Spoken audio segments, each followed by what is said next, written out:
SNP leader Nicola Sturgeon has said Ed Miliband was bullied by the Tories into ruling out a post-election deal with her party. Ms Sturgeon made the comment in an interview with the BBC's Evan Davis. She said an arrangement involving the SNP was still possible if Labour needed help to form the next government. Labour leader Mr Miliband reiterated at the weekend that there would be no coalitions, no tie-ins, and no deals with the SNP. The general election campaign, which is now in its final full week, has been dominated by debate about who might do deals with whom in the event of a hung parliament. Ed Miliband has since said the same coalition deal because he has been sort of bullied by the Tories to rule these things out. Nicola Sturgeon, SNP leader. Polling has indicated that no party will win an overall majority on May 7. They are also suggesting that the SNP could be on course to win the vast majority of the 59 Scottish Westminster seats up for grabs. That has led to speculation Labour could come to an arrangement with the SNP. Conservative leader David Cameron has warned that together the SNP and Labour would wreck the economy.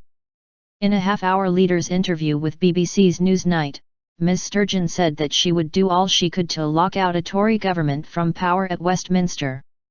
But she also admitted that a formal coalition with Labour's Mr Miliband was highly unlikely. Ms Sturgeon added, Ed Miliband has since said the same because he has been sort of bullied by the Tories to rule these things out. She went on to say that she had not ruled out a confidence and supply deal. When it was put to Ms Sturgeon that the Labour leader had also ruled out confidence and supply, she said, "Well, I think what he says Ed Miliband the morning after the election will probably be different to what he says now. He is in an election campaign, he is trying to cling to the pretense that he is going to get a majority, everyone else knows that's not looking likely. But what I am saying is that a vote-by-vote arrangement is both more likely and probably the way in which a big team of SNP MPs can wield maximum influence for Scotland's benefit." On Mr Miliband's approach, she said, "I think he should be a bit tougher about being kicked around so much by the Tories. I think he should be bolder in saying that he will respect the wishes of voters because there is a more fundamental point than just how people in Scotland vote."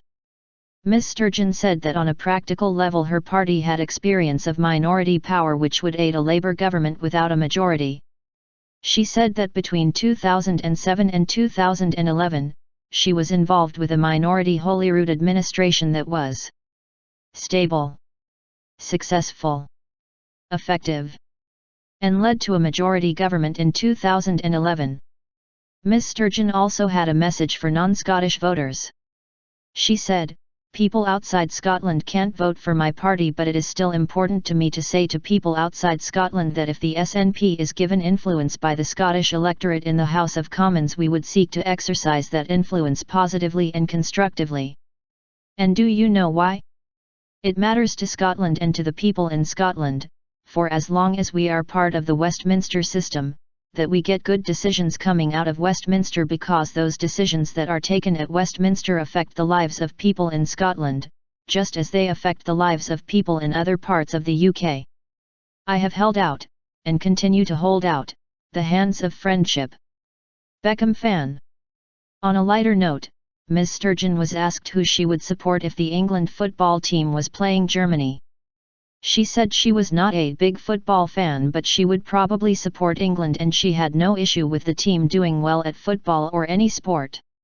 When she was further asked who she would pick from England v Wales, Ms Sturgeon said, "Unlike David Cameron, I am not about to pretend that I know something about football and then be caught out on it.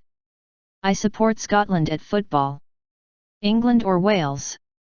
For me, and this is probably a bit of a woman thing, it probably depends on what players were playing and who I liked best on the playing field.